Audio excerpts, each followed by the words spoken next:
Hello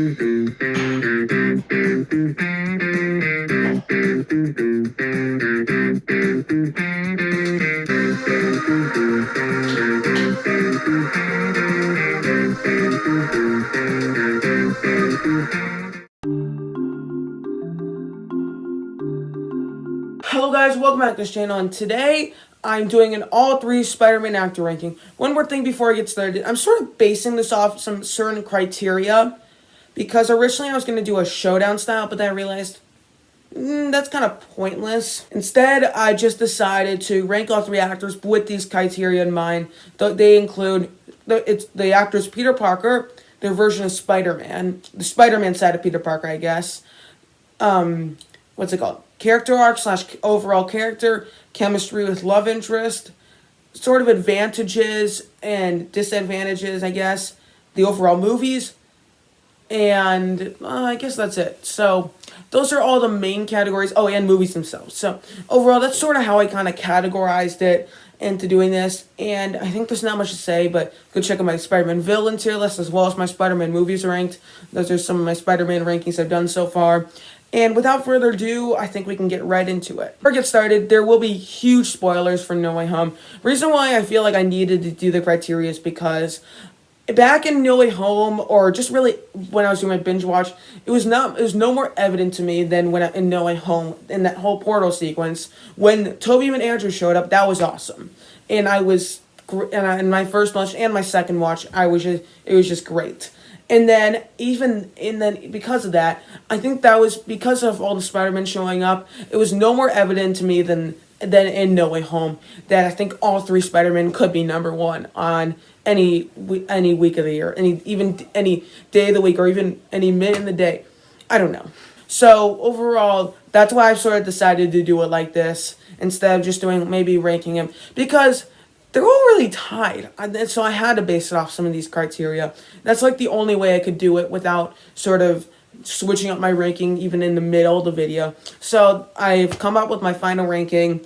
Here it is. Share yours in the comments below, and then let's finally get started. Number 3 is Andrew Garfield. Just to specify, I still really like him. Any day of the week, he could be number 1. A bunch of my friends would have said, specifically one said he is his favorite Spider-Man or Peter Parker, and I 100% get that. As an actor, he is probably the best. He's in The Social Network. He's in this Martin Scorsese film called Silence. It's not Silence. What the hell?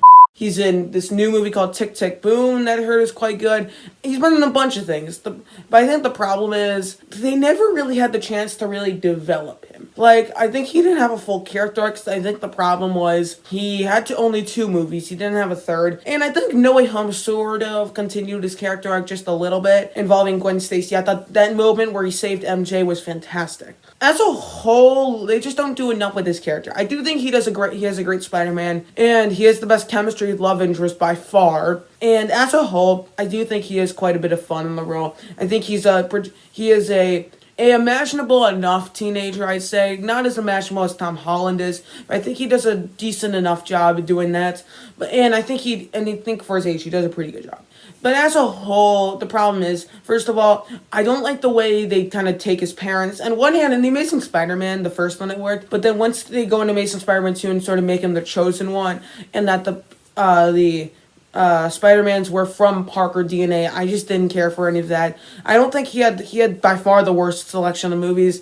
I enjoyed The Amazing Spider-Man, but I didn't care for The Amazing Spider-Man 2 at all. And then I think his character arc, he never really got one, because he only really had 2 movies. And that's sort of a problem. I bet if they did make a third one, I think he would have been probably number 1. But so far, he definitely has the worst selection of movies. I think his overall characterization is probably the weakest. And overall, I quite enjoy him in the role. I think as an actor, he's great. I think he does give a great performance in both movies. But he is probably and he also gives a great performance in No Way Home. But I think at this rate, with these criteria, noticing the specifics, I think he probably is my least favorite. So again, at number 2 is going to be Toby Maguire. His his main advantage in general is that he was the first and possibly the best before. I don't know. So this was my least favorite by quite a bit back in the past, I guess. But once I binge watched this whole trilogy in pretty much a day, I liked his Spider-Man quite a bit more after that. And No Way Home, I thought he was great.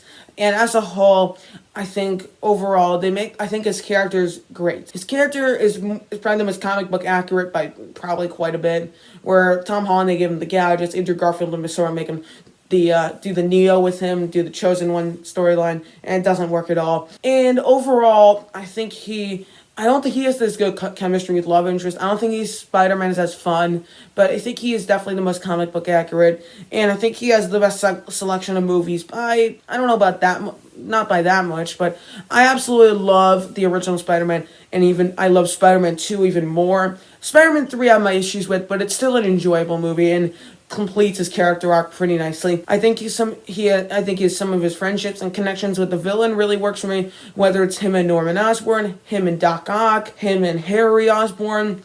Not so much Sandman and Venom or Topher Grace, that doesn't work at all, but still. As a whole, I think he does a great Spider-Man, and I don't really have any huge problems with him. I think my only real problem with him, I think it's a little on the cheesy side, a little dated, but that's really just the movies themselves. I think if they did Spider-Man and about 7 years later, I think it could have worked, but there are, especially original Spider-Man, it's a little dated, and that's my only problem with it, but I think they do the origin story perfectly. Andrew Garfield, they kind of missed the mark just a bit because it's sort of the first half of Amazing Spider-Man is a little bit of a carbon copy of the original Spider-Man. So, mixed thoughts on that. But overall, I really like Toby Maguire, and he could be number one. Coming in at number one is Tom Holland. He is definitely the best Peter Parker as a whole because he does the high schooler stuff nice. He has great interactions with characters, whether it's his friends, whether it's with Tony Stark, whether it's with Happy Hogan, whether it's with Vulture, Mysterio, or any of the other villains like Green Goblin or any of them. I think all of that, he is just a great character. And I think he's one of my favorite heroes in the MCU. And his main advantage as a whole, they just got right into it. They didn't bother doing an origin story.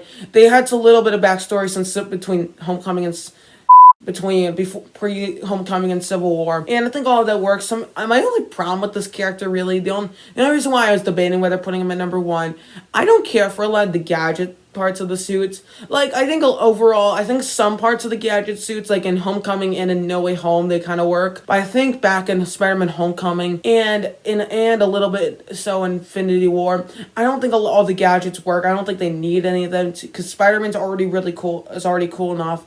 So they try to make him better, and then they end up making him a little worse. All that said, I think he's definitely my favorite of the Peter Parkers. He's the most fun Peter Parker to be around, and overall, I think he is a great actor in general, just like Andrew Garfield, and I think he's a lot of fun in this role. I don't really have any problems with Tom Holland, the role. I think he does great. He has a good selection of movies, and I think they finally gave him a character arc in No Way Home, where it's Aunt May giving him the great power comes great responsibility arc, and I think that works. The way I sort of perceived of it, really before I think No Way Home came out, I sort of perceived Tom Holland as sort of, if you put Andrew Garfield in that's his freshman year, or maybe he's even a bit younger, and then it's a much darker universe, let's be honest. And then he goes into a new universe, essentially, and okay, that's a horrible way of doing that, but still. But No Way Home sort of took my thoughts off of that, because Aunt May's the one that gave him the great power comes great responsibility sort of thing. And that's kind of interesting, where it's always been Uncle Ben doing that, specifically with Andrew Garfield and Toby Maguire. And they don't do that here, and I think that's an interesting way to go down. I don't have any problems with Tom Holland, except just really the gadgets, and I just wish they did an origin story. But they have this Spider-Man freshman year cartoon that they might do, which after No Way Home, I sort of have my mixed feelings on that. But overall, I think it'll be a nice way to explore Tom Holland's Spider-Man. So that's my ranking. As I said, share yours in the comments below. Thank you guys so much for watching. Don't forget to like, share, and subscribe, and comment down below. And I'll see you guys next time. Adios.